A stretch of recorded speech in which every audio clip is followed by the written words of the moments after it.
Hello students, ninth class के students, आज हम लोग एनसीईआरटी आपका जो इंग्लिश का किताब है ना, उसका बिहाइव किताब है। दो किताबें हैं, उसमें से बिहाइव किताब का chapter 1 the fun they had, ये चैप्टर के ऊपर आज मैं इस वीडियो को लेकर के आया हूं, ताकि आपको ये जो चैप्टर है ना, ये क्रिस्टल क्लियर एकदम हो जाए। कौन कौन सा पार्ट से, वोकैबुलरी पार्ट से, आपका ग्रामर पार्ट से, और इसका जो कॉमन अंडरस्टैंडिंग है, ये स्टोरी जो लिखे हुए हैं, ये क्या कहना चाहते हैं, क्या संदेश देना चाहते हैं, उसको भी आप लोग बढ़िया से समझ लो।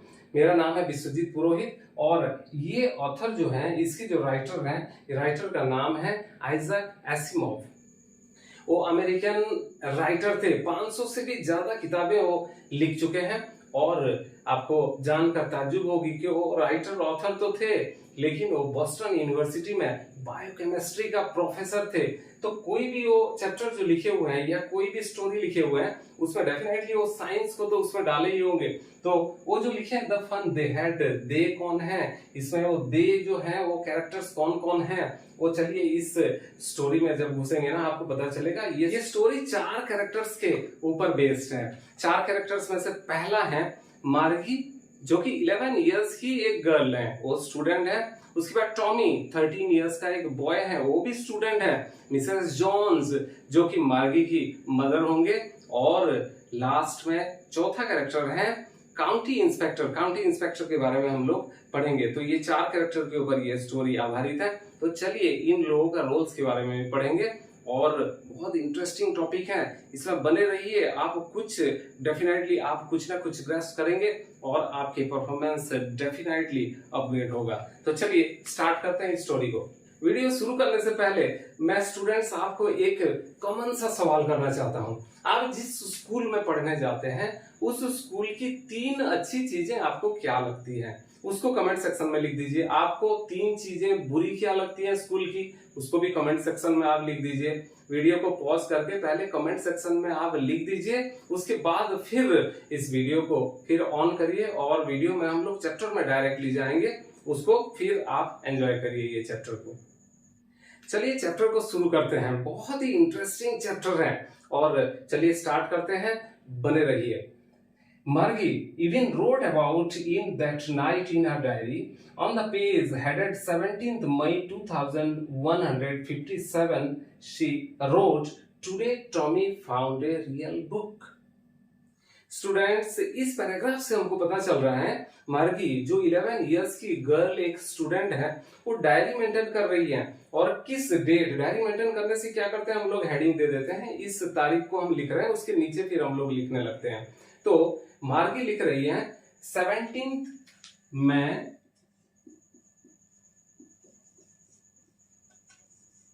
2157। मतलब आप सोच सकते हैं कि राइटर जो आज के डेट का स्टोरी नहीं लिखे हुए हैं, ये ना ये पास्ट में जो घटना घटी है उसके बारे में नहीं लिखे हुए हैं, ये फ्यूचर के बारे में लिखे हुए हैं। मतलब 100-150 साल आगे चले गए हैं राइटर, और वहां पर लिखे हुए हैं मार्गी नाम की लड़की हमारे जमाने की नहीं है, ना आपके जमाने की है, वो कहीं आगे फ्यूचर में जन्म लेने वाली एक गर्ल है। टॉमी एक बॉय है, और जो भी 4 कैरेक्टर्स मैंने बताया ये उस जमाने में।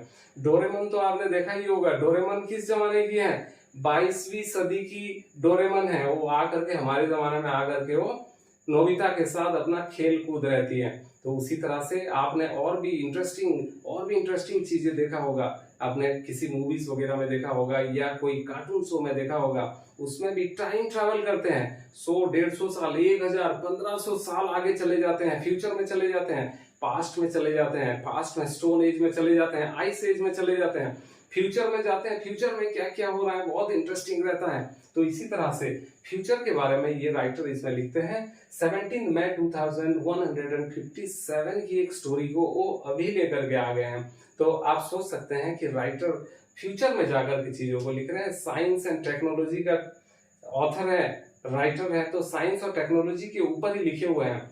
वो जो लिख रहे हैं उसमें मार्गी जो लिख रही है उसमें बोल रही है कि today Tommy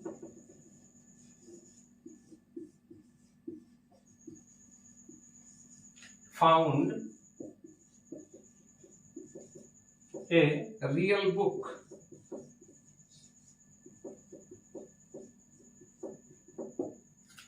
today Tommy found a real book. अभी रियल बुक, असली बुक, नकली बुक, ये सब होता क्या है आज की डेट में हम लोग तो नहीं जानते हैं, लेकिन ऑथर या राइटर जो आगे लिखते गए हैं उससे हम पता करेंगे कि रियल बुक क्या है और फेक बुक क्या है या क्या कहना चाहते हैं। Let's see in the next paragraph. चलिए स्टोरी को आगे पढ़ते हैं। आगे लिखते हैं कि it was a very old book.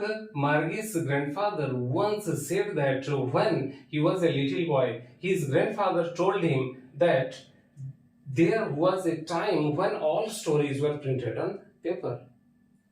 तो बुक जो था ना वो बहुत पुराना था। उसके बारे में मार्गी पहले लिखी हुई है कि टॉमी को एक किताब मिलता है, रियल बुक मिलता है, वो बुक बहुत ही पुराना था। तो मार्गी का जो ग्रैंडफादर है ना, वो एक बार मार्गी को बताए थे कि मैं जब छोटा बच्चा था ना, मेरे दादाजी मतलब मार्गी का ग्रैंडफादर मार्गी का ग्रैंडफादर को एक बार बताए थे कि एक टाइम ऐसा था कि उस समय पर सारे स्टोरीज पेपर में ही प्रिंट होता था। तो आप समझ सकते हैं कि अभी हम लोग पेपर वाला स्टोरीज ही पढ़ते हैं ना, तो 100-150 साल जब हम फ्यूचर में चले जाएंगे उस टाइम पर स्टूडेंट्स कैसे स्टोरीज पढ़ते होंगे, लोग कैसे स्टोरीज पढ़ते होंगे, क्या टेक्नोलॉजी होगी, तो उसको आगे जाकर के हम देखते हैं। अभी एक बढ़िया सा किताब एक मिला हुआ है, बहुत पुराना है, उनको बहुत फनी भी लग रहा है, बहुत एक्साइटेड भी हैं दोनों, और दोनों उसके पेजेस को टर्न करने लगे हैं। पेजेस को जब पलटने लगे हैं तो उसके बाद हम देखते हैं कि होता क्या है।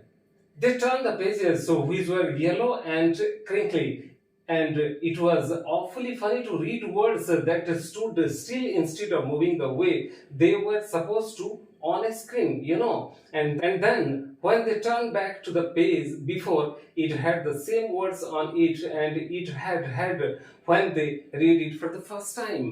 They turned the pages which were yellow and crinkly. मतलब जब भी वो दोनों एक्साइटमेंट में वो पेजेस जब पलट रहे हैं तो वो देख रहे हैं कि पेजेस वगैरह कैसे येलोइश हो गया है। जब भी किताब या आपका कागज पुराना होने लगता है ना, वो येलोइश होने लगता है। और क्रिंकली बोल करके एक वर्ड अभी आपको नया सीखने को मिला है इसमें। Crinkly means with many folds and lines. जब किताब या कोई भी कागज पुराना हो जाता है ना, तो उसमें कैसे मैनी फोल्ड्स आ जाता है, फोल्ड्स आ जाता है, लाइंस आ जाता है, मतलब वो फ्रेश जैसे नहीं दिखता है। तो उस तरह का उनको वो मिल रहा है और उनको ऑफुली फनी, मतलब बहुत ज्यादा फनी लग रहा है कि जो वर्ड्स एंड लाइंस वो लोग पढ़े हुए हैं वो आगे क्यों नहीं मूव कर रहा है, मतलब ऊपर क्यों मूव नहीं करते जा रहा है, वो जहां था वहीं पर क्यों बैठा हुआ है। और भी एक चीज है, अब जब वो पेज पलटते हैं ना, पीछे जो पढ़ चुके हैं उसको जब पलटते हैं तो वहां जो लिखा हुआ था ना वो हूबहू वैसे ही लिखा हुआ है, वो भी कहीं नहीं गया है। मतलब राइटर के हिसाब से फ्यूचर में जैसे स्टडीज होगा तो ऑनलाइन स्टडीज के जैसे हम लोग देखे हुए थे स्क्रीन्स में स्टडीज होगा। स्क्रीन्स में मतलब यहाँ मार्गी एंड टॉमी स्क्रीन में वो पढ़ाई कर रहे हैं, ये कहना चाहते हैं। आगे जाकर के देखते हैं, इसको और भी एलाबोरेट करके बताए होंगे, क्योंकि स्क्रीन्स में क्या होता है, जो भी पढ़ते हैं हम लोग, पढ़ने के बाद धीरे धीरे वो क्या होता है, धीरे धीरे पलटते जाता है। पलटना मतलब इस तरह से नहीं है, धीरे धीरे वो वैनिश होते जाता है और नए लाइंस और वर्ड्स वगैरह नीचे से फिर आते जाते हैं। तो उनको लग रहा है ये ऐसे क्यों नहीं हो रहा है, ये क्यों ये शब्द और ये लाइंस यहाँ पर बैठे क्यों हुए हैं, तो उनको बहुत फनी लग रहा है। Gee, said Tommy, what a waste. When you are through with the book, you just throw it away. I guess our television screen must have had a millions books on it and it's good for plenty more. I wouldn't throw it away. गी मतलब Tommy बोल रहा है कि क्या बकवास है, उसको अच्छा नहीं लग रहा है। वो बोल रहा है कि ये किताब तो एक बार पढ़ लिए तो इसको फिर फेंक देना पड़ेगा। उसमें लिखा हुआ है थ्रू, मतलब किताब को पूरा कंप्लीट करने के बाद इसको फेंक देते होंगे। लेकिन अभी जो हमारे पास टेलीविजन स्क्रीन है ना, वो टेलीविजन स्क्रीन में मिलियंस ऑफ बुक्स हैं, उसमें किसी भी बुक को चूज कर लो, पढ़ दो और उसी में ही वो बुक रह जाएगा। और भी क्या है, टेलीविजन स्क्रीन को फेंकना भी नहीं पड़ता है और भी बहुत सारे किताब उसमें और भी आ जाएंगे। तो उसको ये लग रहा है ना, ये जो पुराना किताब है ना, ये किताब तो ऐसे ही वेस्ट है। तो ये दोनों डिस्कशन कर रहे हैं, आगे देखते हैं। Same with me, said Margie. She was 11 and hadn't seen as many telebooks as Tommy had. He was 13. She said, "Where did you find it?" Then Tommy is telling, "In my house." He pointed without looking because he was busy reading, and he told, "In the attic." "What's it about?" Tommy told, "School." मार्गी बोल रही है same with mine, मतलब मेरे साथ भी ऐसे ही है, क्योंकि वो भी तो टेलीविजन स्क्रीन पर ही पढ़ाई करती है ना, तो उस वजह से मार्गी 11 इयर्स की गर्ल है और टॉमी जो है वो 13 इयर्स का है। ऑथर का कहना है कि मार्गी डेफिनेटली थोड़ा सा कुछ कम टेली बुक्स देखी होगी, क्योंकि वो 2 साल की छोटी है ना, तो कुछ कम बुक्स वो देखी होगी। ये ऑथर का या राइटर का जो एजम्पशन है। अभी मार्गी टॉमी से पूछ रही है तुझे ये किताब कहाँ मिला, तो टॉमी बहुत ज्यादा ध्यान ना देकर के, क्योंकि पढ़ने में मैं बहुत ज्यादा बिजी हूँ अभी, उस तरह का बोल करके वो बोलता है कि इन माई हाउस, मतलब मेरे घर में कहीं पर मिला है। और फिर थोड़ी देर बाद बताता है कि इन द एटिक। एटिक मतलब ATTIC। एटिक का मतलब है a space just below the roof used as a store room. मतलब कॉमनली आप जान जाइए कि हम पुराने जितने भी सामान है उसको लेकर के हमारे घर का स्टोर रूम में रख देते हैं, तो एटिक मतलब स्टोर रूम, रूफ के नीचे, मतलब कहीं पर खुले जगह में नहीं है, रूफ के नीचे एक स्टोर रूम है, उसको एटिक बोलते हैं। अभी मार्गी फिर टॉमी से पूछती है, बोलती है कि व्हाट्स इट अबाउट, मतलब ये किस चीज के ऊपर ये बुक लिखा हुआ है, क्या है इसमें। तो टॉमी बोलता है कि school means about school, school के बारे में इसमें लिखा हुआ है। जैसे ही टॉमी बोलता है कि स्कूल के बारे में ये किताब है, तो उसके बाद Margie was scornful. School, what's there to write about school, I hate school. Margie always hated school, but now she hated it more than ever. The mechanical teacher had been giving her tests after tests in geography, and she had been doing worse and worse until her mother had shaken her head sorrowfully and sent for the county inspector. मार्गी was scornful. अभी ये जो एक word आ गया ना, SCORNFUL, scornful. Scornful का मतलब showing you think something is worthless, मतलब ऐसे लगता है ना, जैसे ही टॉमी ने बोला कि स्कूल, तो मार्गी को ऐसे लगा ना वर्थलेस है, बहुत बेकार है, बहुत बेकार से बेकार है, जैसे हमको बहुत अच्छा नहीं लगता है ना, तो स्कॉर्नफुल का वर्ड वहां पर हम लोग यूज करते हैं। तो मार्गी का जैसे ही नाम सुनती है कि स्कूल के बारे में क्या लिखा हुआ है, आई हेट स्कूल, मतलब मार्गी बोल रही है कि मेरे को स्कूल से बहुत नफरत है। और ऑथर उसके बाद बोलने जा रहे हैं कि मार्गी सही में स्कूल से बहुत नफरत करती थी, क्योंकि उसको जो भी चैप्टर्स उसका जो मैकेनिकल टीचर उसको पढ़ाते थे। तो अभी इसमें जो राइटर है उसको मैकेनिकल टीचर के बारे में अभी बताने लगे हैं, तो आप सोच सकते हैं कि किस तरह का स्टडीज उस टाइम में चल रहा था। पहले कुछ देर पहले बताए थे कि स्क्रीन में ऐसे करके स्क्रीन मूव करता है और वो लाइंस वगैरह मूव करते जाते हैं अपने आप। उसके बाद अभी बता रहे हैं कि मैकेनिकल टीचर के बारे में बता रहे हैं। तो मार्गी बोल रही है कि मार्गी जो भी उसको टास्क मिल रहा था ज्योग्राफी में, टास्क पे टास्क देते जा रहा था उसका जो मैकेनिकल टीचर है, और मार्गी वर्स्ट से वर्स्ट परफॉर्मेंस उसका होते जा रहा है, मतलब खराब से खराब उसका स्टेजेस डाउन होते जा रहा है, अंटिल मतलब जब तक उसका मदर उसको जानते हैं ना, वो सोचते हैं कि वो मुंडी हिला देते हैं ऐसे करके। जैसे हमारे पेरेंट्स भी जब हमारे मार्क्स कम आने लगते हैं तो माथे पर हाथ रख देते हैं, हे भगवान, उस तरह से उनकी मदर भी ये बोल रही है कि हे भगवान। वो तो बोल नहीं रहे ऐसे, लेकिन वो मुंडी ऐसे करके हिला दी और काउंटी इंस्पेक्टर को अपने घर में बुला ली। अब आ गए काउंटी इंस्पेक्टर। मैं पहले बताया था चौथा कैरेक्टर का नाम काउंटी इंस्पेक्टर है। अब काउंटी इंस्पेक्टर का रोल और रेस्पॉन्सिबिलिटीज क्या क्या है आगे आपके राइटर आपको बताए हैं। बहुत इंटरेस्टिंग है बच्चे, जहाँ इसमें पूरा जुड़े रहिए आप लोग और इस चैप्टर को बहुत अच्छी तरीके से समझने की कोशिश करिए। अब जो काउंटी इंस्पेक्टर उनके घर में आते हैं ना, उनके बारे में अभी थोड़ा सा उसको डिस्क्राइब किए हैं कि वो देखने में कैसा है। तो चलिए देखते हैं। He was a round little man with a red face and a whole box of tools with dials and wires. He smiled at Margie and gave her an apple, then took the teacher apart. Margie had hoped he wouldn't know how to put it together again, but he knew how all right, and then after an hour or so, there it was again, large and black and ugly, with a big screen on which all the lessons were shown and the questions were asked. That wasn't so bad. The part Margie hated most was the slut, where she had to put homework and test papers. She always had to write them out in a punch code they made her learn when she was 6 years old, and the mechanical teacher calculated the marks in no time.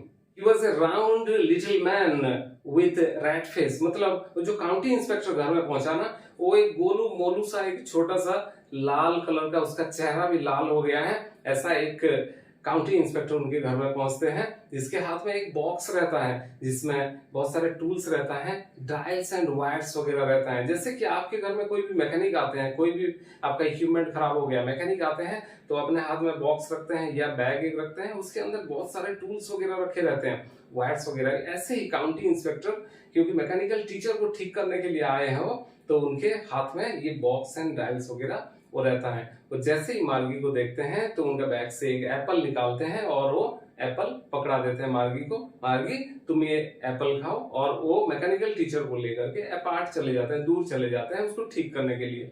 अब मार्गी सोच रही है, उसके मन में लड्डू फूट रहे हैं, बोल रहे हैं कि ये तो इसको खोल देंगे अभी और ये अभी ठीक नहीं कर पाएंगे। लेकिन 1-1.5 घंटे के बाद मैकेनिकल टीचर को जो काउंटी इंस्पेक्टर रहते हैं वो फिर ठीक ठाक करके अपना बढ़िया करके वो लेकर के फिर ला करके फिर खड़ा कर देते हैं। अब मार्गी का चेहरा देखने लायक रहता है, वो सोचती हैं कि फिर आ गया ये बहुत भद्दा सा चेहरा, एक मतलब ऐसे लगता है अगली सा ये फेस, मतलब जो मैकेनिकल टीचर को बोल रहे हैं, क्योंकि वो बहुत सारे टास्क उनको देता है, उसमें एक स्क्रीन है, वो स्क्रीन में टास्क एंड लेसन्स वगैरह आता है, तो वो आता है। लेकिन उस पार्ट से को जितना वो हेट करती है उससे कई गुना ज्यादा और एक पार्ट को हेट करती है।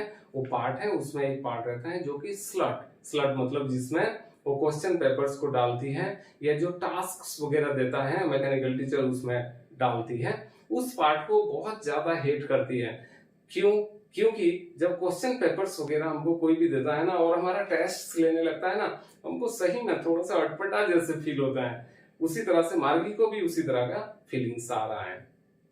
जब मार्गी 6 साल की थी ना, उस टाइम पर उसको सिखाया गया था एक पंच कोड के बारे में। पंच कोड क्या होता है? जो स्लट में डालने वाला या उसमें कुछ कोड्स डालती होगी हो, उस कोड्स डालने के बाद वो अपना जो भी पेपर्स हैं या होमवर्क्स या जो भी टेस्ट पेपर्स हैं वो सारे को जब उस स्लट में इंसर्ट करती है ना, तो फट से within no time mechanical teacher उसको कैलकुलेट कर लेता है कि तुम्हारा 100 मार्क से 50 मार्क आ गया, 100 से 80 मार्क आ गया फटाफट।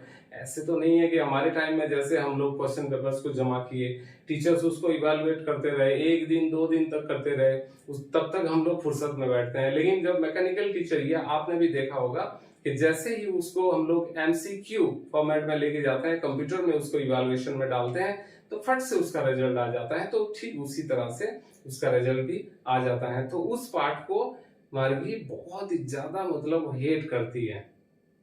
So next, the inspector had smiled after he was finished and patted Margie's head. He said to her mother, "It's not the little girl's fault, Mrs. Jones. I think the geography sector was geared a little too quick. These things happen sometimes. I have slowed it up to an average 10 years level. Actually, the overall pattern of her progress is quite satisfactory." And he patted Margie's head again. So students, अभी क्या हुआ, जब county inspector उस machine को ठीक कर दिया, after completion of rectification work of that particular machine, mean what is the kind of machine? The machine is the mechanical teacher. उसमें कुछ फॉल्ट्स आ गया था, तो उसको ठीक करने के बाद वो काउंटी इंस्पेक्टर आए, एक स्माइल दिए और मार्गी के पास आकर के उसके माथे पर ऐसे ऐसे पैट किए। पैट मतलब जैसे आप कुछ अच्छा काम करते हो या कहीं पर कुछ अच्छा काम करके आते हो तो पेरेंट्स आपके या आपके टीचर्स करते हैं ना, वेरी गुड बेटा, तो उस तरह से पैट किए और मिसेस जॉन्स को बोले। Mrs Jones the third character कौन है? मार्गी का मदर। उनको बताते हैं कि मिसेस जॉन्स, ये फॉल्ट ये बच्ची का, ये छोटी बच्ची का नहीं है।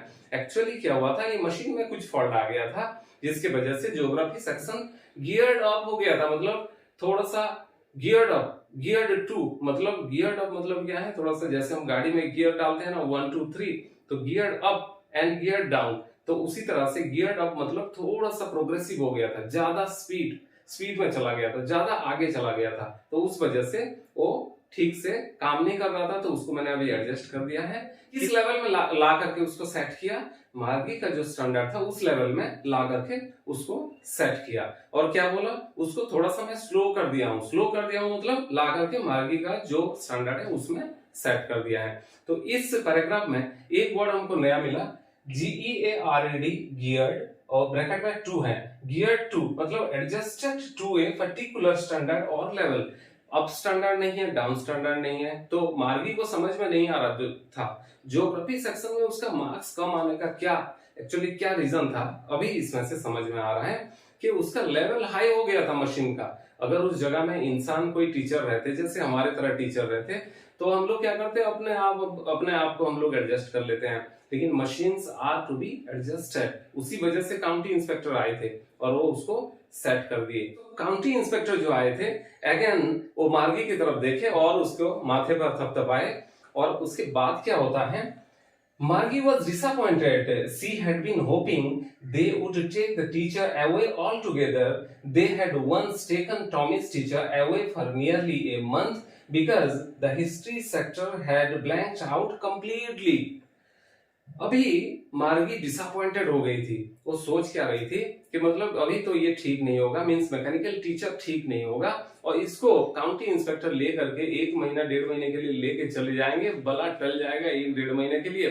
क्योंकि ऐसे एक बार हुआ था कि टॉमी का जो मैकेनिकल टीचर को काउंटी इंस्पेक्टर आ करके 1 महीने के लिए लेके चले गए थे, बिकॉज उसका जो हिस्ट्री सेक्शन था ना, वो बिल्कुल एकदम चला गया था, मतलब वो मेमोरी से ही उसका बिल्कुल डिलीट हो गया था। तो उसको लेकर के काउंटी इंस्पेक्टर चले गए थे। अभी मार्गी सोच रही है कि इसी तरह का ही होगा, आज भी हमारे काउंटी इंस्पेक्टर इस मैकेनिकल टीचर को 1-1.5 महीने के लिए ले जाएंगे, बला टल जाएगा।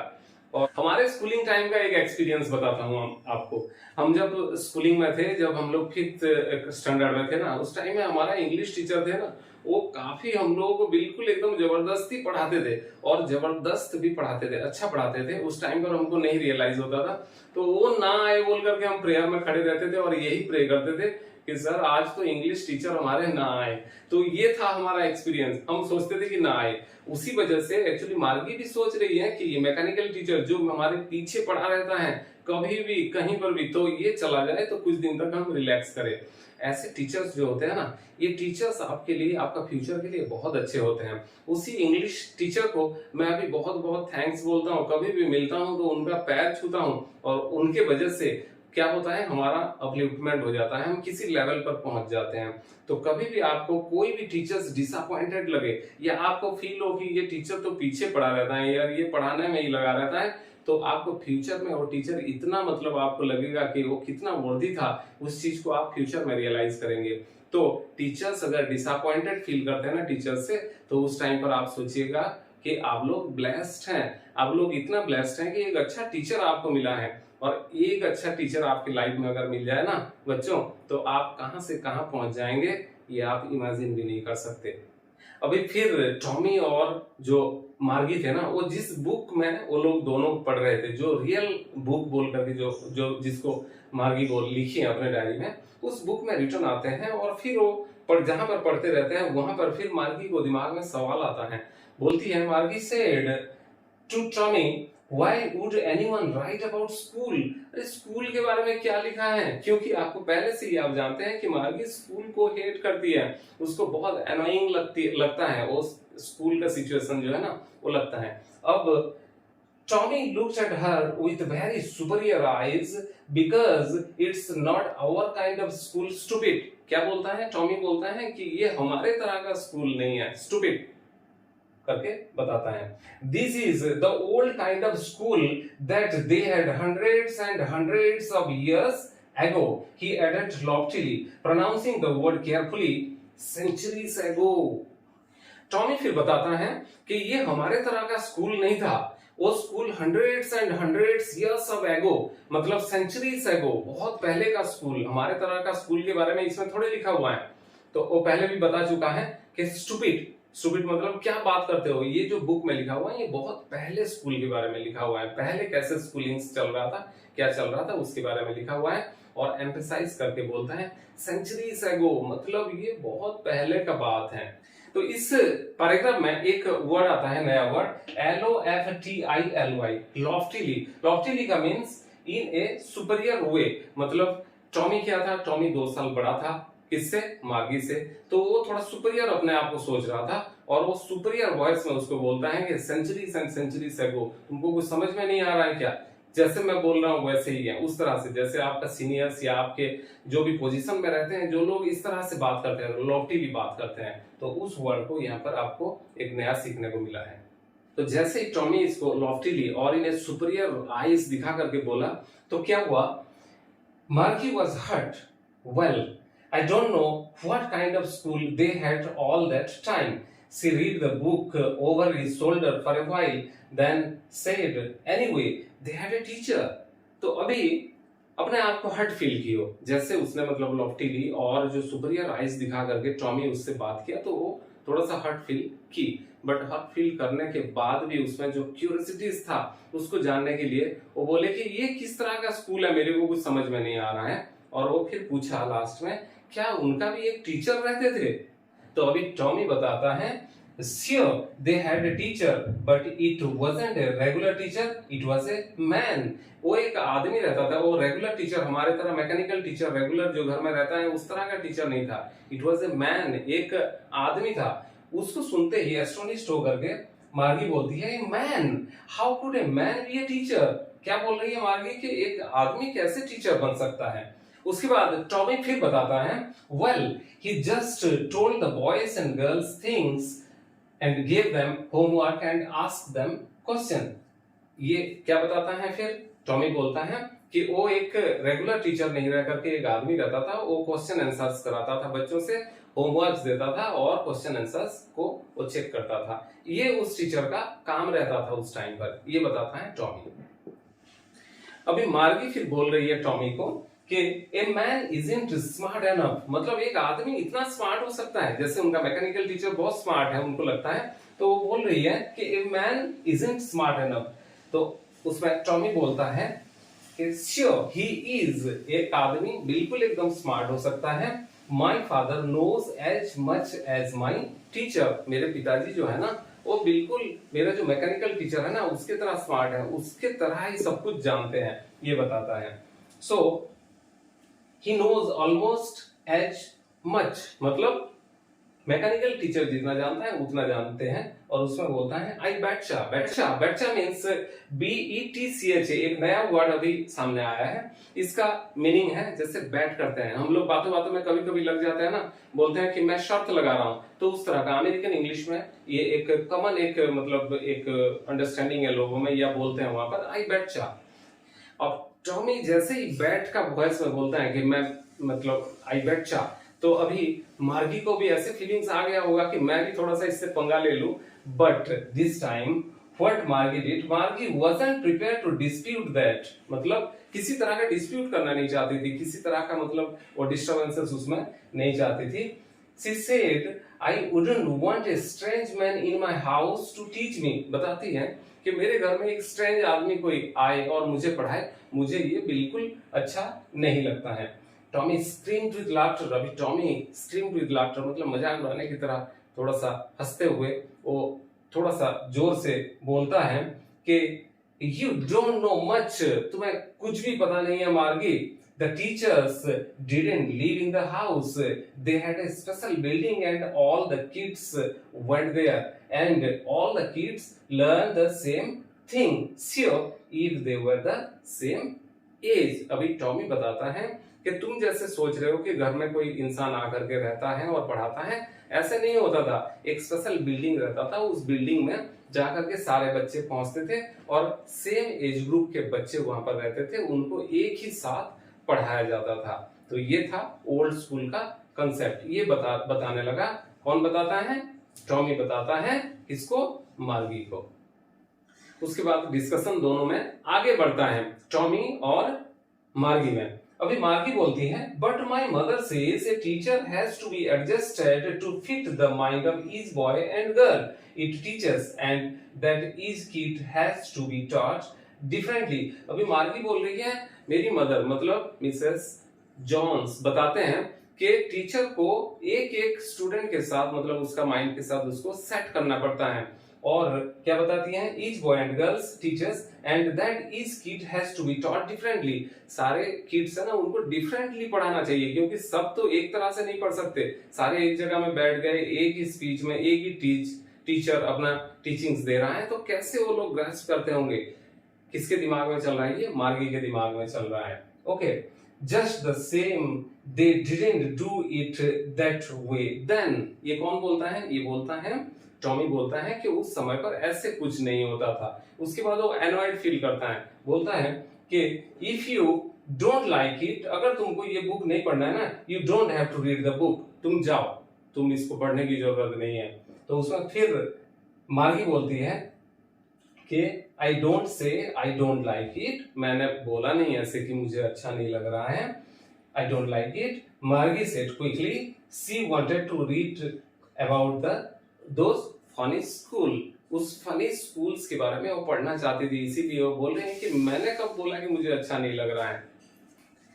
इतना बोलते ही ये डिस्कशन यहां तक हुआ है और दे weren't even half finished when Margie's mother called, Margie school, मतलब वो अभी आधा भी वो बुक का फिनिश नहीं किए थे और मार्गी का मदर उसको बुलाते हैं मार्गी स्कूल। जैसे आपका स्कूलिंग टाइम या ट्यूशन टाइम हो जाता है या पढ़ाई का टाइम, तो मदर एंड फादर क्या बोलते हैं, yes come, it's study time. तो उस तरह से मार्गी के मदर बुलाते हैं। तो मार्गी लुक्ड अप, नॉट येट मामा, अभी नहीं आ रही हूँ, ऐसे बोली। तो मार्गी का मदर बोलते हैं कि नाउ, अभी ही आओगे, said Mrs Jones, and it's probably time for Tommy to.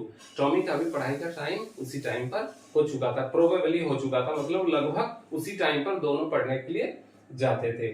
मार्गी सेड टू टॉमी, उसके बाद मार्गी टॉमी को बोलती है कि can I read the book some more with you after school, after school, school के बाद, हम स्कूल से आने के बाद ये बुक को दोनों पढ़ सकते हैं क्या।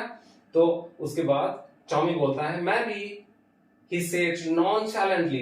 He walked away whistling, the dusty old book tucked beneath his arms. तो अभी टॉमी बोलता है maybe, देखते हैं पढ़ेंगे, ऐसे बोलते हैं ना मस्ती में, देखते हैं पढ़ेंगे, और वो ओल्ड बुक को अपने जस्ट बगल में ऐसे करके दबा के whistling करते हुए वहां से चला जाता है। करते हैं ना कभी कभी मस्ती में आप लोग, तो उस तरह से ये करते हुए वो वहां से चला जाता है। इसमें एक नया वर्ड आपने पढ़ा होगा, देखा होगा, उसका है NONCHALANTLY, nonchalantly. What is the meaning of that word? Not showing much interest or enthusiasm or carelessly. जैसे कि टॉमी ने क्या बताया, हाँ देखेंगे, पढ़ेंगे या नहीं पढ़ेंगे देखेंगे। आप कभी आपके फ्रेंड्स या आपके मदर फादर आपको बोलते हैं या कोई भी आपको बोलता है ये करना है क्या, तो आप अगर केयरलेस हैं या आपको मजा नहीं आ रहा है या आप इंटरेस्टेड नहीं है, तो क्या बोलेंगे, हाँ देखेंगे या सोचते हैं, इस तरह से बोलते हैं ना। तो केयरलेसली मतलब कोई इंटरेस्ट नहीं है, तो ये नॉनचैलेंटली का मीनिंग यही है। उसके बाद मार्गी चली जाती है अपने क्लासरूम में, और क्लासरूम का डिस्क्रिप्शन, ये नेक्स्ट जो ये पैराग्राफ है ना, उसमें उसका क्लासरूम कैसा रहता है उसका डिस्क्रिप्शन राइटर बताए हैं। क्या है, Margie went to the classroom, it was right next to her bedroom and the mechanical teacher was on and waiting for her. It was always on at the same time every day except Saturday and Sunday, because her mother said little girls learn better if they learned at regular hours. तो अभी वो अपने classroom में चली जाती है। Classroom कैसे रहता है, उसका बेडरूम जो है ना, उसका नेक्स्ट जो रूम है ना, वो उसका क्लासरूम रहता है। अभी हमारा क्लासरूम कैसे रहता है, हम स्कूल में जाते हैं, भागा दौड़ी में हम घुसते हैं स्कूल में, क्लासेस अलग अलग हैं, टीचर्स अलग अलग हैं, बच्चे यहाँ हल्ला कर रहे हैं, उधर से टीचर आ गए तो सब साइलेंट हो गए। तो उस तरह का क्लासरूम नहीं था। क्लासरूम कैसा था, जैसे आपने कोरोना काल में देखा होगा कि घर में आप लैपटॉप या मोबाइल लेकर के बैठे हुए हैं, आप अकेले बैठे हुए हैं, उधर से आपके टीचर आएंगे, पढ़ाएंगे, आप स्क्रीन पर उनको देखोगे, तो शायद उस तरह का एक स्कूल के बारे में इसमें डिस्क्राइब किया हुआ है। तो the mechanical teacher was on and waiting for her, जो मैकेनिकल टीचर जिसको ठीक करके काउंटी इंस्पेक्टर गए थे ना, वो बिल्कुल ऑन है और वेट कर रहा है वो किसका, मार्गी कब आए और पढ़ाई शुरू हो। और it was always on at the same time except Saturday and Sunday, Saturday and Sunday को 2 दिन उनका छुट्टी रहता है। ये दोनों दिन के अलावा ठीक एग्जैक्ट टाइम पर मैकेनिकल टीचर अपना ऑन हो जाएगा और रेडी हो जाएगा। क्योंकि मार्गी का मदर कहते हैं, मिसेस जॉन्स कहते हैं कि बच्चे छोटे जो गर्ल्स होते हैं वो अगर सेम टाइम पर डेली पढ़ाई करेंगे तो ये उनके लिए बेटर रहता है, और रेगुलर आवर्स अगर फिक्स है तो रेगुलरिटी बनी रहती है। तो जैसे ही मार्गी अपना बेडरूम के बगल में जो क्लासरूम रहता है उसमें घुसती है तो अब क्या होता है, the screen was lit up and it said, और वो जल जाता है। जैसे मशीन कोई जैसे थोड़ा सा ऑन करते ही कैसे उसमें लाइट्स आ जाता है ना, उस तरह से वो मैकेनिकल टीचर थोड़ा सा लाइट्स उसमें जल जाता है और कहता है today's arithmetic lesson is on addition of proper fraction, please insert yesterday's homework in the proper slot. हम लोग पहले से पढ़े हुए हैं कि प्रॉपर स्लॉट में वो अपना होमवर्क एंड अपना टेस्ट वगैरह को डालती है मार्गी, तो उस जगह में डालने के लिए बोलते हैं। और आज का जो क्लास है वो ऑन एरिथमेटिक्स, एरिथमेटिक्स का कौन सा है, किसमें है, एडिशन ऑफ प्रॉपर फ्रैक्शन, तो उसके ऊपर ये क्लास है बोल करके वो कमांड करता है। तो अभी जैसे आप लोग कोई भी कार्टून्स वगैरह जैसे डोरेमन में आप लोग देखे होंगे या कोई मूवीज वगैरह देखे होंगे, जिस मूवीज में उसमें रोबोटिक लैंग्वेज रहता है। तो आज जो हम लोग पढ़ रहे हैं, मैं जैसे इमेजिन कर पा रहा हूँ, वो जो मैकेनिकल टीचर है ना वो इसी तरह का कोई रोबोटिक्स टाइप का या कोई कंप्यूटर लैंग्वेज बोलने वाला इस तरह का होगा। तो एक बार ट्राई करके देखते हैं कि किस तरह से वो बोला होगा। क्या बोला होगा, today's arithmetic lesson is on the addition of proper fraction, please insert yesterday's homework in the proper slot। इसी तरह से बोला होगा। आप लोग एक बार ट्राई करके देखना किस तरह से बोला होगा। शायद मैं उस लेवल तक नहीं जा पाया, शायद आप लोगों में कैपेबिलिटीज एंड कैलिबर्स है, उसको एक बार ट्राई करना ये फनी हुए। ओके, मार्गी का मैकेनिकल टीचर जैसे कमांड देता है तो मार्गी उसके बाद Margie did so with a sigh, she was thinking about the old school they had when her grandfather's grandfather was a little boy.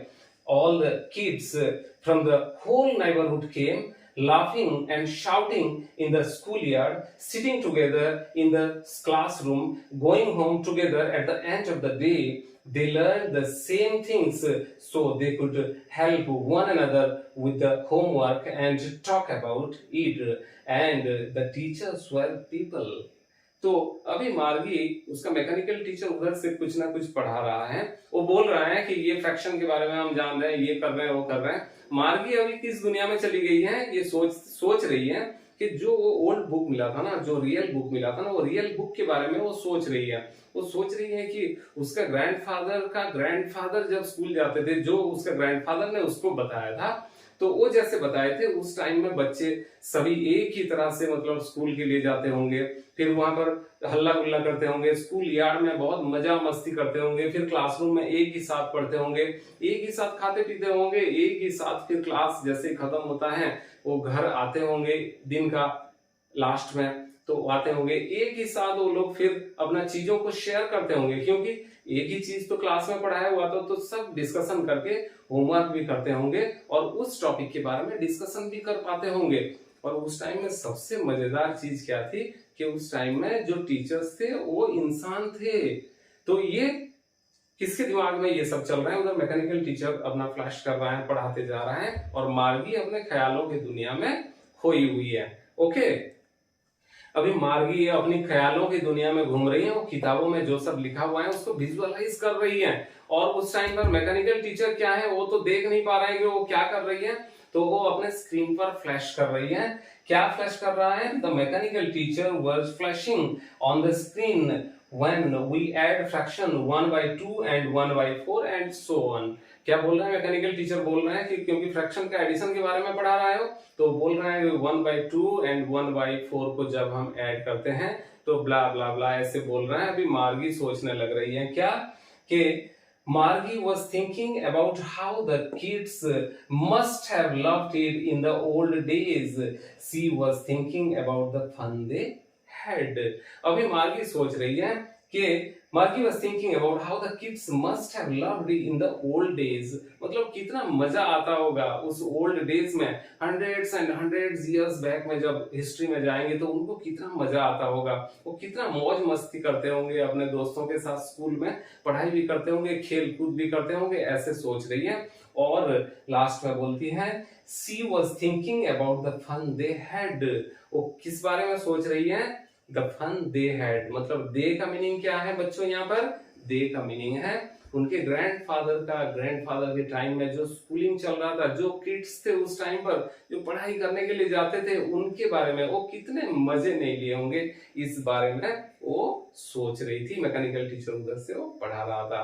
So we come to the end of the lesson, और मुझे लग रहा है कि आप लोगों को एकदम मजा आया होगा ये पढ़ने में, और आपको क्लियर भी हुआ होगा। बहुत सारे वोकेबुलरीज एंड बहुत सारे ग्रामेटिकल पार्ट में अभी कवर करूंगा इसके क्वेश्चन आंसर सेक्शन में।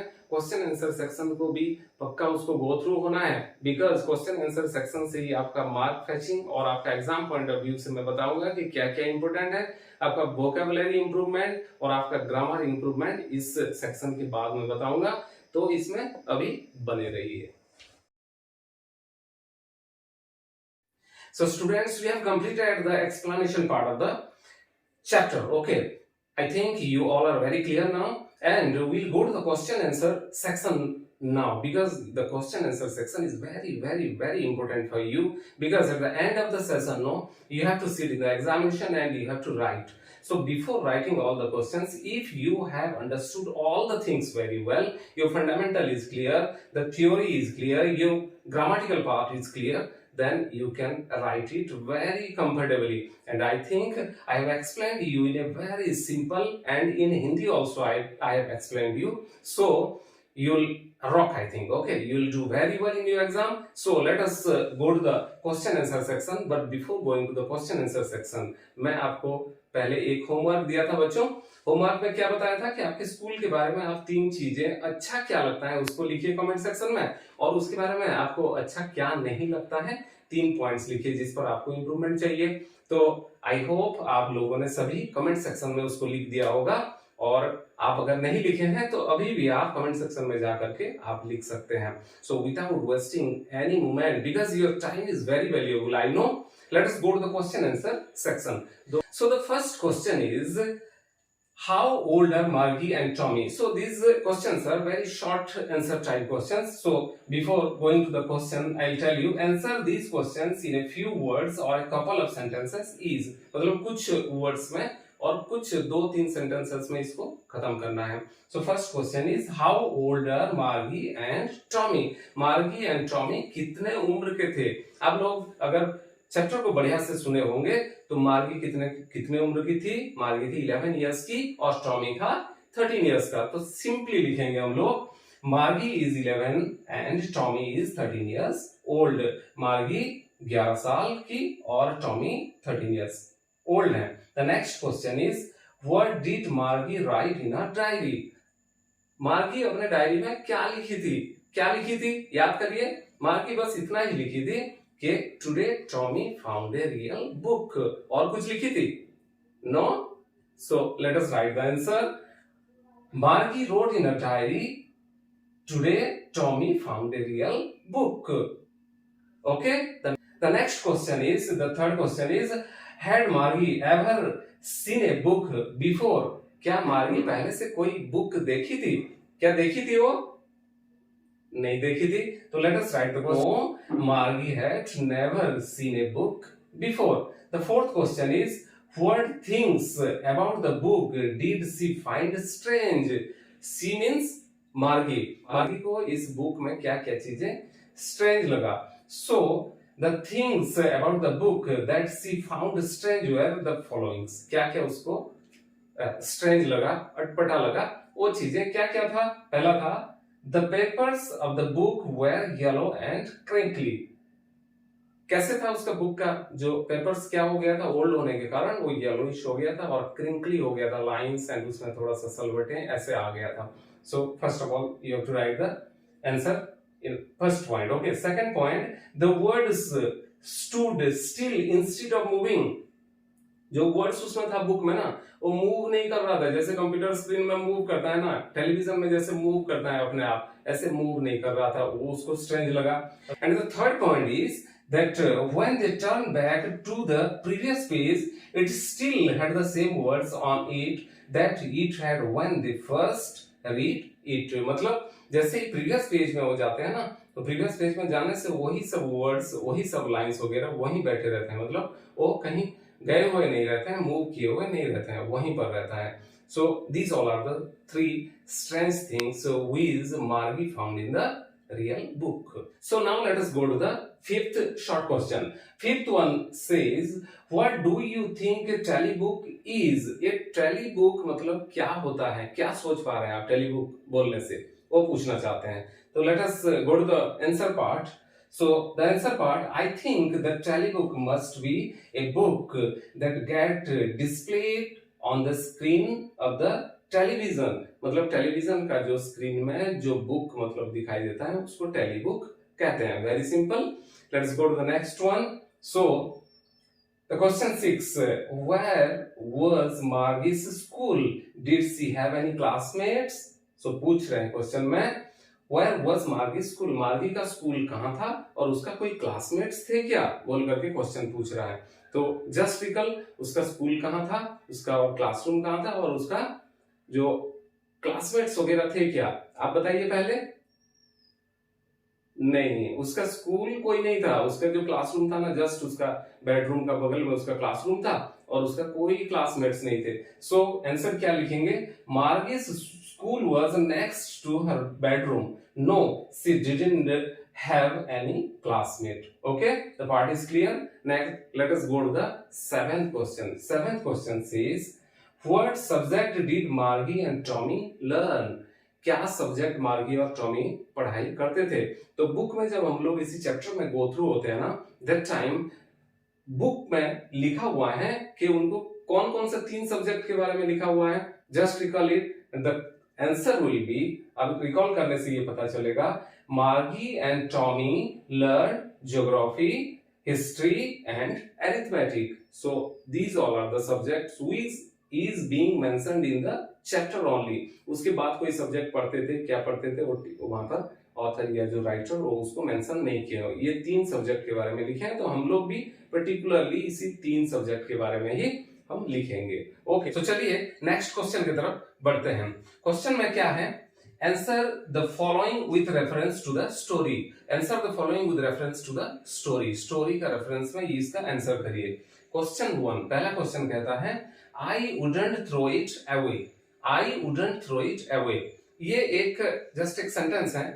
अब याद करिए कि कहां पर ये कौन बोला था इस स्टोरी में. याद आया? इसको टॉमी बोला था. टॉमी बोला कि ये जो हमारा कंप्यूटर स्क्रीन है ना, जो हमारा टेलीविजन स्क्रीन है, इसको मैं नहीं फेंकूंगा. किसको फेंकने की बात चली थी कि पुराना जो ओल्ड बुक्स था ना, वो ओल्ड बुक्स को मैं या पुराने लोग फेंक देते होंगे पढ़ने के बाद, लेकिन टेलीविजन स्क्रीन में तो hundreds and hundreds, thousands, millions of books आता है, तो उसमें और भी ऐड किया जा सकता है, तो इसको फेंकने की जरूरत नहीं है, यही बोला था. तो अभी क्वेश्चन क्या आता है, देखिए पहला क्वेश्चन है first, who says these words? ये किसने बोला था? मतलब ये टॉमी बोला था. ओके, नेक्स्ट आते हैं हम सेकंड में, what does it refer to? इस सेंटेंस में जो इट लिखा हुआ है ना, ये किसको रेफर करता है? इट मतलब क्या है? इट मतलब क्या है? इट मतलब टेलीविजन स्क्रीन है. टेलीविजन स्क्रीन को इट बोल करके उसमें लिखा हुआ है. What is it being compared with by the speaker? इसको स्पीकर के द्वारा, मतलब जो राइटर है उनके द्वारा किसके साथ कंपेयर किया हुआ था? किसके साथ कंपैरिजन था? जो ओल्ड बुक था ना, जो रियल बुक मिला था, उसके साथ टेलीविजन स्क्रीन को कंपेयर किया हुआ था. तो चलिए हम लोग आंसर पार्ट में चलते हैं. आंसर में पहला का आंसर होगा इट. पहला का आंसर है, पहला क्वेश्चन है, who says these words? Tommy says these words. हो गया. अभी नेक्स्ट आ गया, what does it refer to? Answer आएगा, it refers to the television screen. Okay, and the third one क्या बोलता है? What is it being compared with by the speaker? किसके साथ कंपेयर हुआ था इसका? The paper book is being compared with the tally book by the speaker. Speaker के द्वारा टेली बुक जो स्क्रीन अपने आप घूमता था, टेली बुक के साथ जो पेपर बुक था ना, उसको कंपेयर किया हुआ था. Okay, Am I clear to you? चलिए नेक्स्ट में चलते हैं. The second question is, sure they had a teacher but it wasn't a regular teacher, it was a man मतलब sure they had a teacher. जब Margie बोलती है Tommy को कि उनके पास क्या एक टीचर रहते थे, तो वो बोलता है yes they had a teacher but it wasn't a regular teacher, it was a man. एक इंसान मतलब उस तरह उस टाइम पर टीचर रहते थे, और इनके टाइम में कौन रहता है? Mechanical teacher. तो ये स्टेटमेंट उस टाइम पर आया था। इस पर क्वेश्चंस क्या क्या है?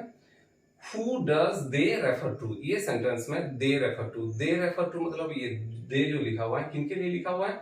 सेंचुरीज एगो जो स्टूडेंट्स पढ़ते थे ना, जो कि मार्गी का ग्रेट ग्रैंडफादर के टाइम में जो लोग पढ़ते थे उनको दे लिखा हुआ है। Second, what does regular mean here? Regular teacher बोल करके एक वर्ड आया हुआ है, तो रेगुलर का मतलब कौन है? द मैकेनिकल टीचर, वो रेगुलर टीचर है।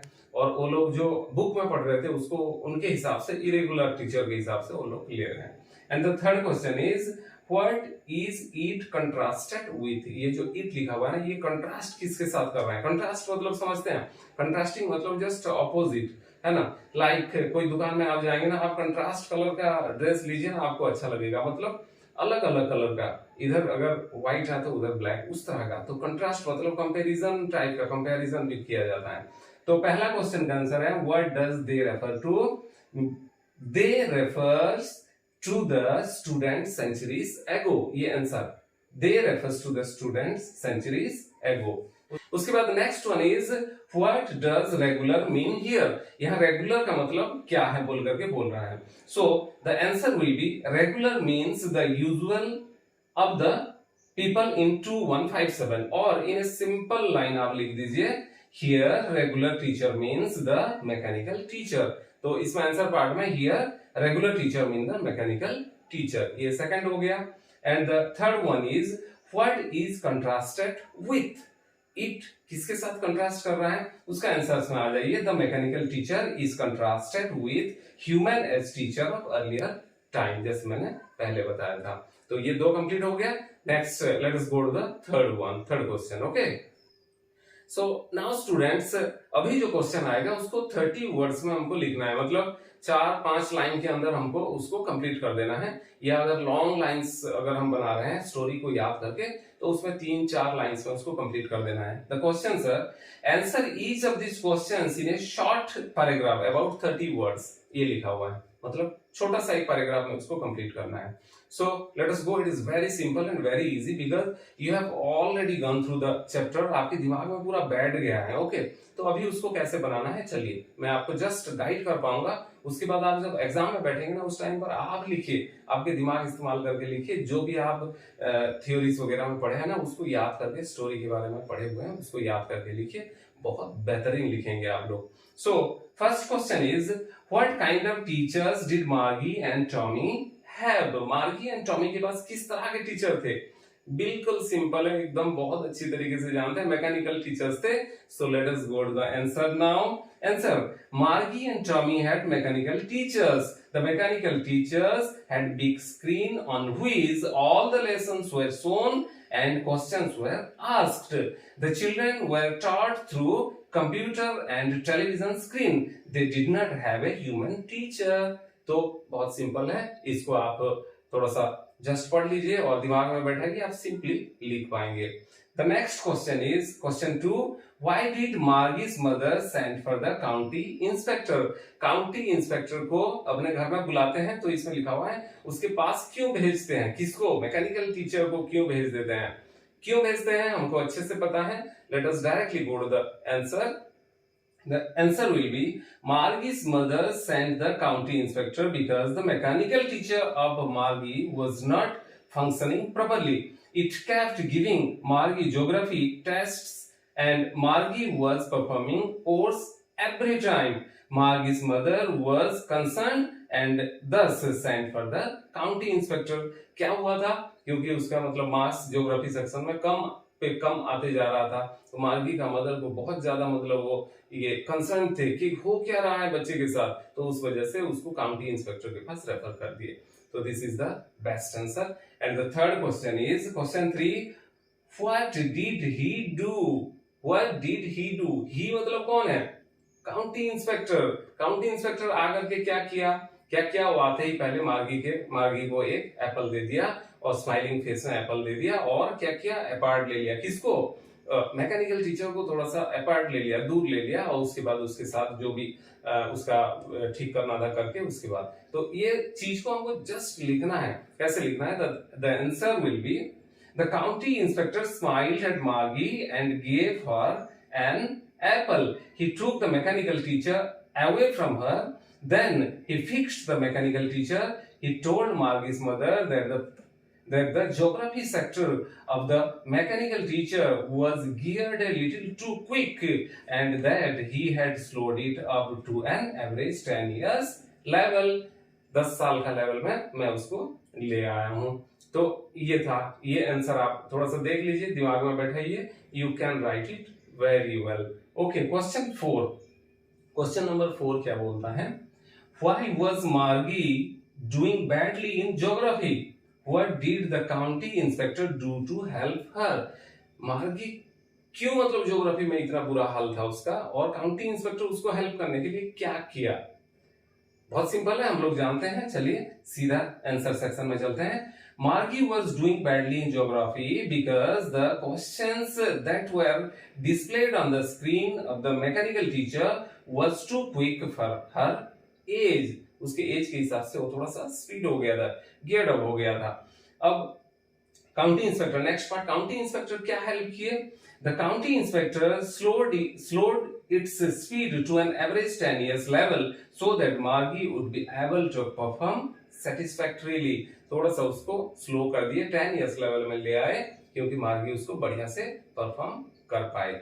Then the fifth question बहुत सिंपल सा क्वेश्चन है, सिंपल सा आंसर है। जो आप पढ़े हुए हैं उसको लिखते जाना है। Okay, the fifth one is what had once happened to Tommy's teacher? What had once happened to Tommy's teacher? Tommy's teacher के साथ एक बार क्या हुआ था? स्टोरी में जैसे जानते हैं, मार्गी सोचती है ना, बोलती है कि टॉमी के टीचर की तरह इसको भी ले जाएंगे, मेरा मैकेनिकल टीचर का थोड़ा प्रॉब्लम हुआ है तो इसको ले जाएंगे। तो टॉमी के टीचर के साथ क्या हुआ था?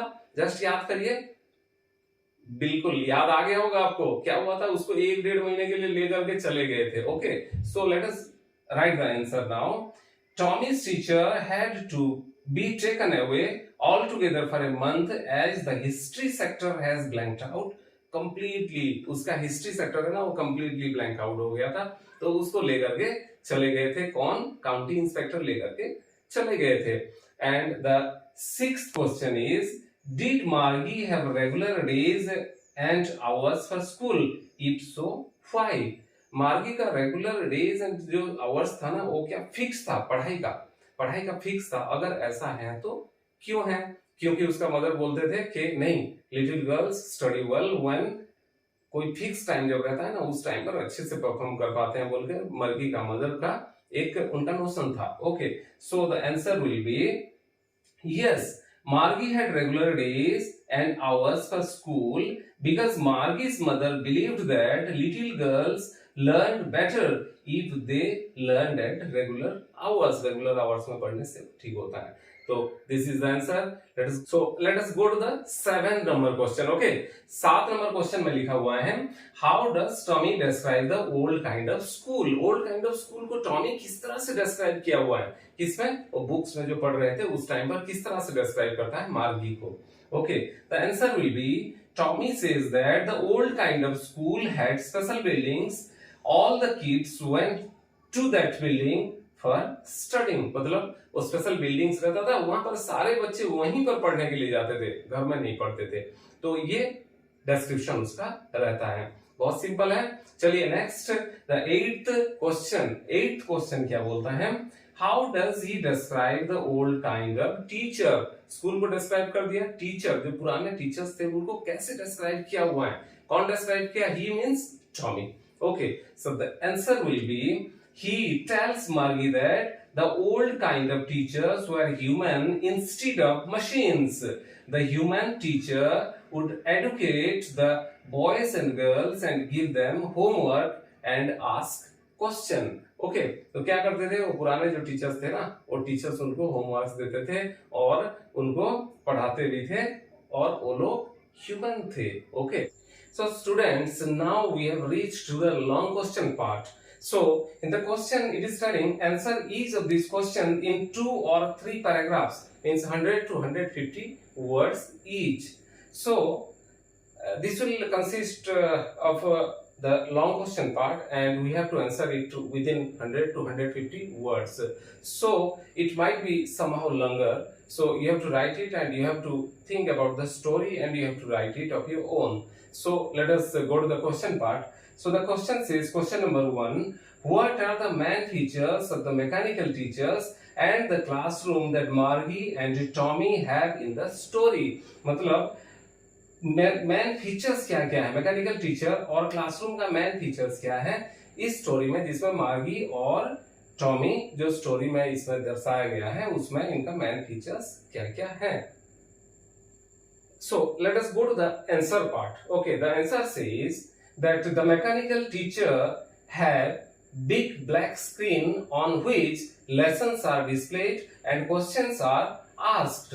The students need to put their homework and test papers in the slot that is present in the mechanical teacher. The students write answers in punch code and the mechanical teacher calculates the result at right time. Okay, the main features of the classroom that Margie and Tommy have are given below. In the story, the school are there in the homes.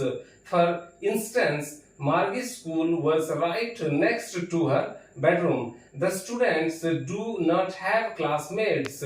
They study subjects like arithmetic, history, geography, etc. The mechanical teacher would turn on at the same time every day except on the weekends, means the Saturday and Sunday. So this is the longer part of the question. That's why we have to go to the story and we can write it. So whatever has been described in this answer part, you have to take a note of that and just recall when you are writing the answer. Okay. उसके बाद next question number 2. Why did Margie hate school? Why did she think the old kind of school must have been fun? Margie को school क्यों अच्छा नहीं लगता है, क्यों वो हेट करती है, और पुराना स्कूल जो बुक में लिखा हुआ है वो स्कूल कितना फन, उसमें कितना मजा आता था, उस बारे में वो क्यों सोच रही है. सो जैसे कि हमने स्टोरी में पढ़ा है कि मार्गी क्यों मतलब हेट करती है स्कूल को, चलिए इसका आंसर पहले देखते हैं. So we are coming to the answer part now. Margie hated school because she felt it boring. The mechanical teacher started the class at the same time regularly. Margie's mechanical teacher was giving her test after test on geography and she was performing badly. Okay, Margie also did not like inserting homeworks and test papers in the slot of the mechanical teacher. She thought that the old kind of school must have been fun because it would have had kids from various places of the neighborhood. It would have been so interesting to sit together in the classroom and leave the school together at the end of the day. All the kids learned in same thing, so they could help each other in their homework also. So this will be the answer. वो क्यों hate करती है और old school जो था, जो मतलब previous school था, पुराना स्कूल था, वो कितना मजेदार था, उस बारे में वो डिस्क्राइब किया हुआ है. So we are going to the next question, question number 3. Do you agree with Margie that school today are more fun than the school in the story? Give reasons for your answer. तो क्या आपका views अभी ले रहा है, तो आपका views ले रहा है, तो उसमें लिखिए कि आपका व्यूज क्या क्या है. Do you agree with the Margie that school today are more fun than the school in the story? So let us go to the answer part. The answer says, yes, I agree with Margie that school today are more fun than the school in the story. In the story, the schools are in the student's home. This gives no space for interactions between students. Studying from the screen and taking up tests sounds boring. Inserting homework and test papers in the slot on a mechanical teacher every day is monotonous. Learning together in a class gives students a wider view of the people. Students also get familiar with other and learn how to interact and socialize. Getting taught by human teachers is way more dynamic than being taught by a machine. If there is any issue with the lesson or concept, the students can ask the human teacher then and there. But mechanical teacher are programmed with a certain lessons and concept of a particular day. When the student solves homeworks, she can get help from classmates. That's how the school today are more fun and the school in the story. So this is a long question answer कि मतलब compare किया हुआ है old school में और new school में, क्या comparison हो सकता है, क्या बेहतर है. नो डाउट बेहतर कौन सा है आज के डेट में हम जो पढ़ रहे हैं, मीन्स मार्गी का ओल्ड डेज में जो पढ़ाई हो रहा था वो सबसे बेहतर है. ये आपका व्यूज आप दिए हैं, ये क्वेश्चन का आंसर इस तरह से लिखिए. और नेक्स्ट हम लोग चलते हैं थिंकिंग अबाउट द लैंग्वेज. अभी थोड़ा ग्रामेटिकल पार्ट को कवर करेंगे. ग्रामर बहुत इंपॉर्टेंट होता है और ग्रामर से आपको क्वेश्चंस भी आता है, तो ग्रामर पार्ट को बहुत बढ़िया तरीके से उसको सीखने का कोशिश करिए, मन लगा करके उसको सुनिए. अब अगर आपका कंसेप्ट क्लियर हो जाएगा ना, उसके बाद आप आंसर्स में गलती नहीं करेंगे. At the beginning of the story, when I started telling you the story about the chapter, that time I have told you we will read about adverbs in this chapter. So हम लोग अभी ये adverbs के बारे में पढ़ेंगे. ये story जितना बताते गया मैं, इसके बीच में बहुत सारे एडवर्ब्स यूज हुए. वो कहाँ पर यूज हुए अभी उसमें हम लोग एम्फेसाइज करेंगे.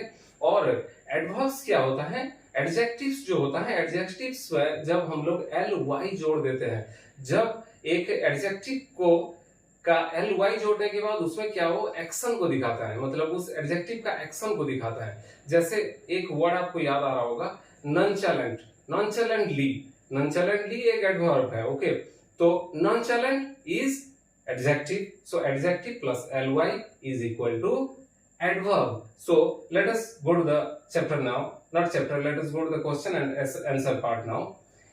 So it is written, read this sentence taken from the story. Story से जो sentence लिया गया है उसको just पढ़िए. They had once taken Tommy's teacher away for nearly a month because the history sector had blanked out completely. So in this sentence, the word complete is a adjective. Completely के बारे में हम पढ़ रहे हैं, L Y को हटा दीजिए. तो कंप्लीट जो हुआ ना, वो कंप्लीट एक वर्ड है, वो हो गया एडजेक्टिव हो गया. अभी adjective when we add ly to the adjective, adjective को जब हम लोग लास्ट में ly जोड़ देते हैं तो इट बिकम्स एन एडवर्ब, वो एडवर्ब बन जाता है. So question 1 says, first question, पहला क्वेश्चन में आते हैं हम लोग. Find the sentences in the lesson which have the adverbs given in the box below. एक बॉक्स दिया गया है, उसमें एडवर्ब्स वगैरह लिखा गया है. तो ये बोल रहा है कि आपको स्टोरी से वो सेंटेंसेस को निकाल करके लाना है जिसमें ये एडवर्ब्स वगैरह ये सब उसमें है. तो first one is awfully, second is sorrowfully, then third one is completely, fourth one is loftily, fifth one is carefully, and sixth one is differently, seventh one is quickly, and the eighth one is nonchalantly. तो इसको अभी हम लोग book में कहाँ ये मतलब ये एडवर्ब्स यूज हुआ है, ये सारे एल वाई जुड़ा है तो एडवर्ब्स हो गया. वो क्या दिखाता है, वो एक्शन को दिखाता है, तो उसको हम लोग ढूंढ के अभी निकालेंगे. ये उसका क्वेश्चन है. अभी आंसर पार्ट में हम लोग आते हैं. So the first adverb is what is it, it's awfully. awfully का सेंटेंस कहां पर हमको बुक के अंदर चैप्टर के अंदर कहां पर है. They turned the pages which were yellow and crinkly, and it was awfully funny to read words that stood still instead of moving the way they were supposed to on a screen. You know, this is the line where we find awfully. Okay, then sorrowfully. sorrowfully कहां पर है देखते हैं. The mechanical teacher had been given the test after test in geography, and she had been doing oars and oars until her mother had shaken her head sorrowfully and sent for the county inspector. मतलब सरोफुली मतलब बहुत मोर्न होकर के, बहुत मतलब दुखी होकर के, सरोफुली। ओके, तो sorrow is adjective and sorrowfully ly लग गया लास्ट में, तो वो बन गया adverb. Then third one is completely. Completely कहां पर यूज हुआ है? Let us go to the chapter now. They had once taken Tommy's teacher away for nearly a month because the history sector has blanked out completely. Completely यहाँ use हो गया, तो ये क्या हो गया? ये एडवर्ब यहाँ पर यूज हुआ है। Then completely के बाद loftily, loftily he added loftily pronouncing the word carefully centuries ago। ये कौन बोला था? ये टॉमी बोला था ना ये सेंटेंस को, तो यहाँ क्या लॉफ्टीली यूज हुआ है। देन केयरफुली, केयरफुली कहां पर यूज हुआ है?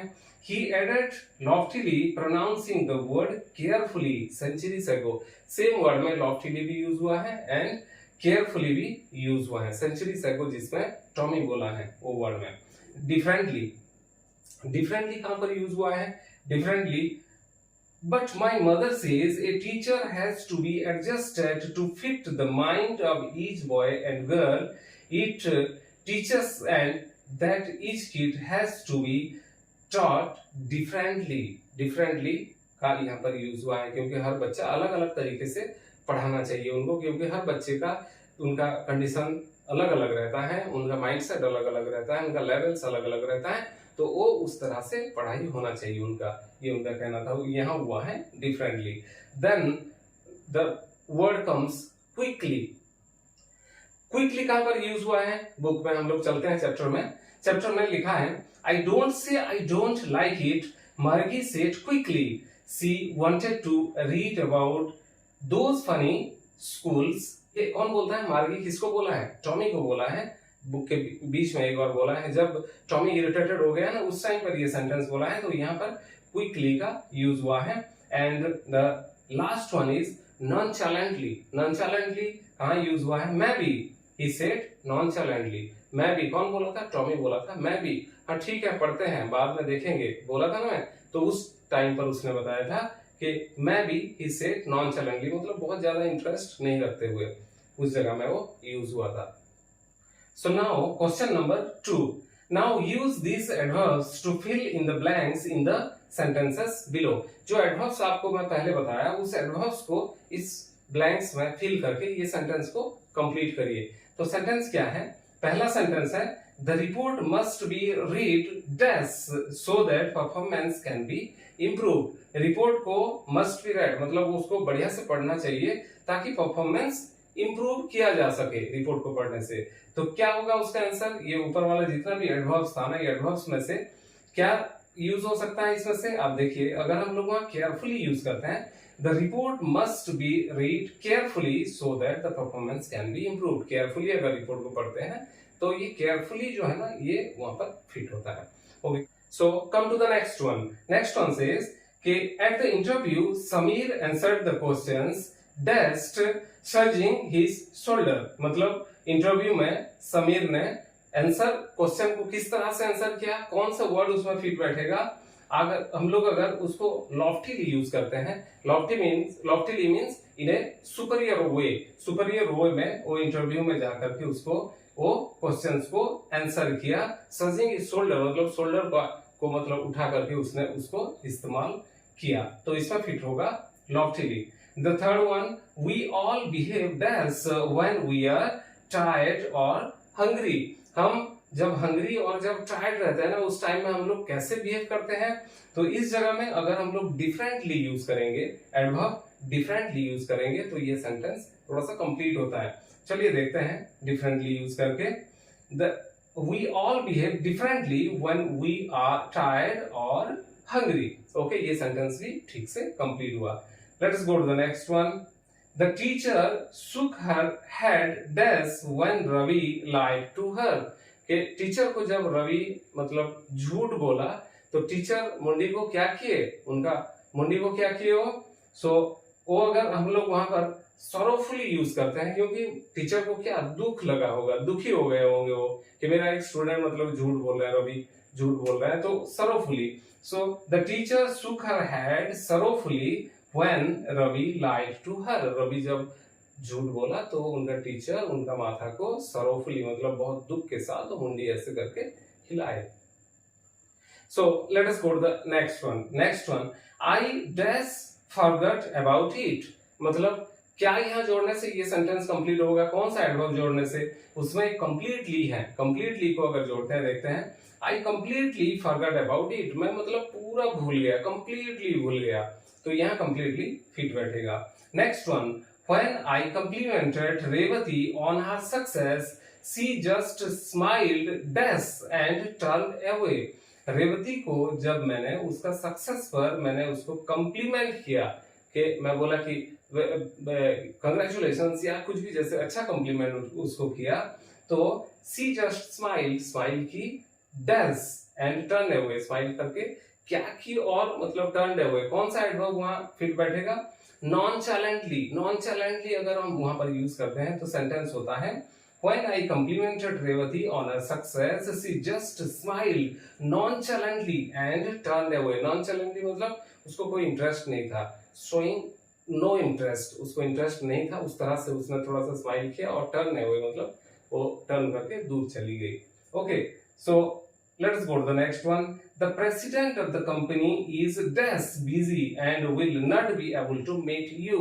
मतलब प्रेसिडेंट, वो कंपनी का प्रेसिडेंट, वो is dash busy. क्या busy, इस जगह में क्या वर्ड लगा सकते हैं आप सोचते रहिए. dash busy and will not be able to meet you. आपको वो मिल नहीं सकता है. तो उस जगह में awfully मतलब इन नेगेटिव मीनिंग, हम जब बहुत ज्यादा इन नेगेटिव सेंस, जब बहुत ज्यादा मतलब बहुत गलत तरीके से इस वर्ड को यूज करते हैं. तो president of the company is awfully busy and will not be able to meet you. आपसे नहीं मिल सकते हैं, वो बहुत ज्यादा बिजी है, मतलब बुरी तरीके से बिजी हैं, वो आपसे नहीं मिल सकते. Okay, then the next one, I finished my work quickly so that I could go out to play. इस जगह में क्विकली यूज होगा. कहां पर? I finished my work dash so that I could go out to play. मतलब quickly, जल्दी खत्म कर दिया. इसका आंसर ही मैंने इसमें बता दिया क्योंकि मैं थोड़ा सा एक्साइटेड हो गया था, क्योंकि इस जगह में और कुछ फिट बैठेगा नहीं. और this is the last sentence, that's why जो बच गया वही लगेगा. लेकिन ये जब क्विकली हम लोग इसमें फिट करते हैं ना, तब ये सेंटेंस कंप्लीट होता है. So we have completed this part also. Let us go to the next question. So question number 3. Question number 3 में बोलता है make adverbs from these adjectives. इस एडजेक्टिव्स को यूज करके आप एडवर्ब उसको बनाइए.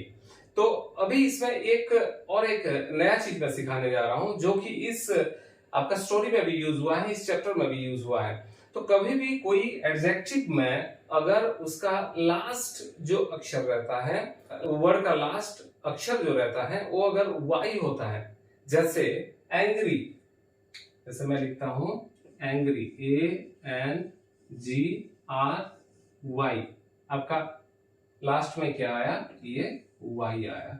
ऐसे ही वाई अगर आता है और ये हो गया आपका क्या है? ये एडजेक्टिव है. एडजेक्टिव को जब हम लोग एडवर्ब में ट्रांसफर करेंगे, तो ट्रांसफॉर्मेशन के टाइम में हमको क्या पहले से हम लोग पढ़े हुए हैं, ट्रांसफॉर्मेशन के टाइम में हम लोग यूज करेंगे लास्ट में LY जब यूज करेंगे, उस टाइम पर ध्यान में रखने वाली बातें क्या है कि जब ये LY यूज होगा, जब एडवर्ब में ये ट्रांसफॉर्म होगा, उस टाइम में ये Y हट जाएगा. ये Y हटने के बाद क्या होगा? ANGRY हट गया. Y की जगह में क्या यूज होगा? I. Y की जगह में I यूज हो जाएगा और उसके बाद LY.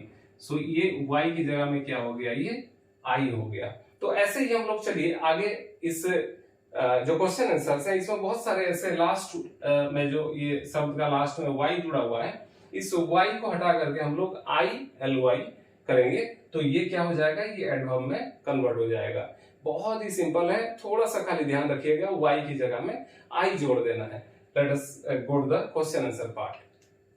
तो पहला वर्ड है एंग्री. एंग्री का तो मैंने बता दिया, ANGRILY. Y की जगह में I यूज करेंगे और ILY. एंग्रीली मतलब गुस्से से. Okay, it describes the action. Angry मतलब क्या है?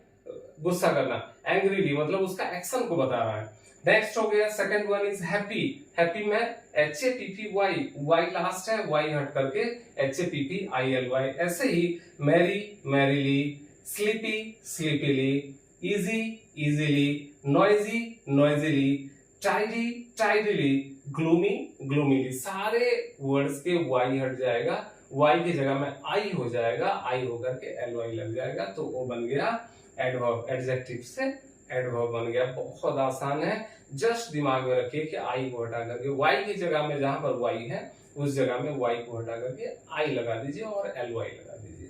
ओके, सो नेक्स्ट आता है question, use of if not and unless. If not and unless ये दोनों एक ही वर्ड है। इफ नॉट मतलब अगर नहीं, या अनलेस मतलब अगर नहीं। ये अगर नहीं होगा तो ऐसे होगा, इस तरह से सेंटेंस यूज करते हैं ना, तो उस तरह का सेंटेंसेस इस चैप्टर के अंदर बहुत सारे यूज हुआ है।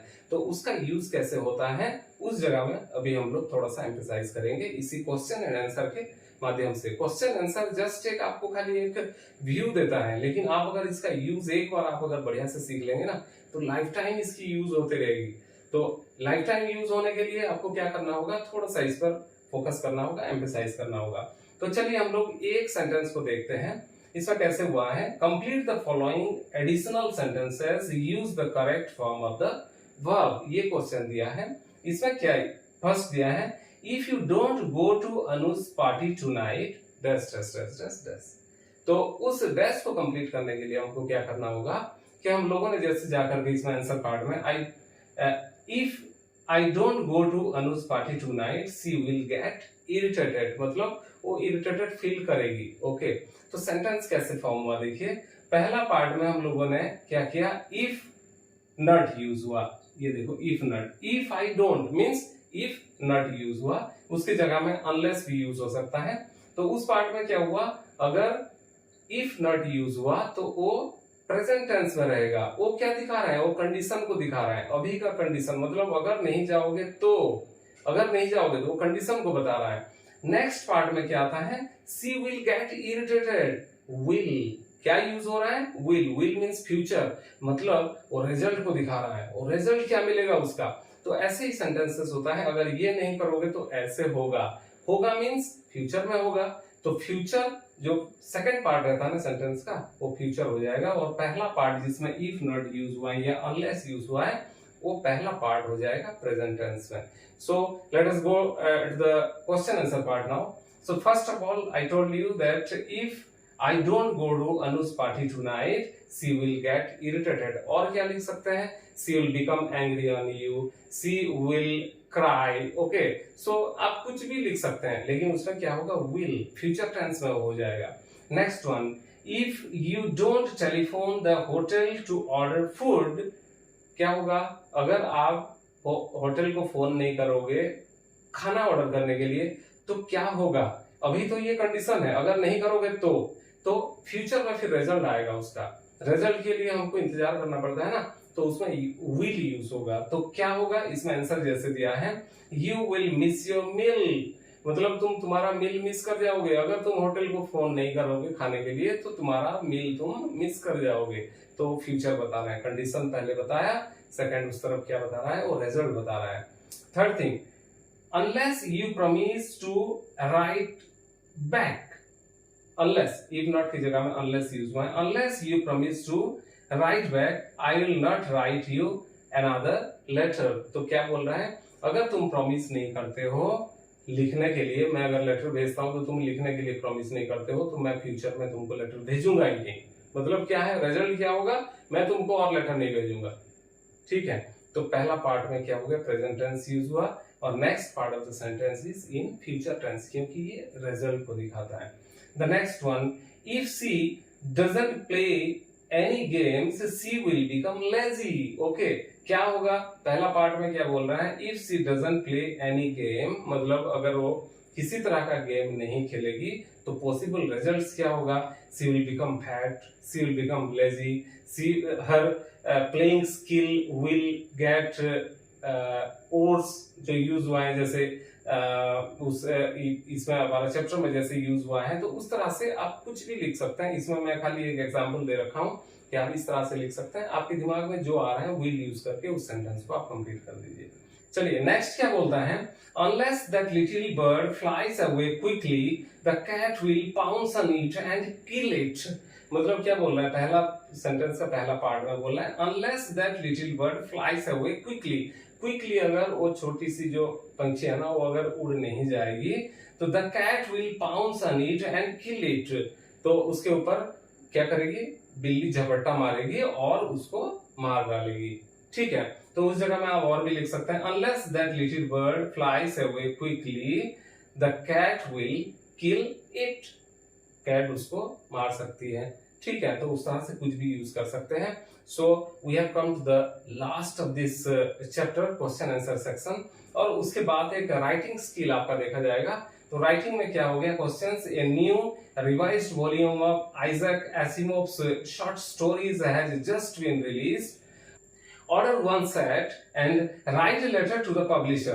पब्लिशर को एक लेटर लिख करके एक सेट किसका, ये जो हमारे राइटर है ना, इस बुक के जो राइटर थे उनका एक बुक सेट को मंगाना है। तो उसमें कौन कौन सा पार्ट रहेगा, address of the sender and receiver वो पार्ट रहेगा। सेकंड द सैल्यूटेशन रहेगा, the body of the letter and the closing phrases and signature. ये रह करके आपको एक मतलब उनको एक रिक्वेस्ट लेटर भेजना है, एक डिमांड लेटर भेजना है। तो किस तरह से भेजना है मैं इसके आपके डिस्क्रिप्शन बॉक्स में जाकर के आपको मैं ये लिख करके एक रखा हुआ हूँ, उसको जाके देख लीजिए। और किसी तरह का अगर उसमें कोई समझ में नहीं आ रहा है किस तरह से लिखते हैं क्या करते हैं, आप कमेंट सेक्शन में बताइए। सो 9th क्लास के स्टूडेंट्स, आज हम लोगों ने इस चैप्टर को बहुत अच्छी तरीके से इसको समझा। उसके बाद इसका ग्रामेटिकल पार्ट को क्लियर किया, इसका वोकैबुलरी पार्ट एंड उसका जो हमारा क्वेश्चन आंसर पार्ट था उसको short questions and long questions को कवर किया। तो मैं उम्मीद करता हूं कि आप लोग इसको बढ़िया से सुने होंगे, अच्छे से देखे होंगे। It will definitely help you in your career growth, और आप इस सब्जेक्ट और जो कमिंग सब्जेक्ट जो सब मैं पढ़ाते जाऊंगा उस पर मेरे साथ आप जुड़े रहिए। मैं आपको गारंटी देता हूं कि आपको मैं एक अच्छा लेवल में लेकर के जाऊंगा। Okay, so happy learning. चलिए मिलते हैं और एक वीडियो में। Till then happy learning, bye bye.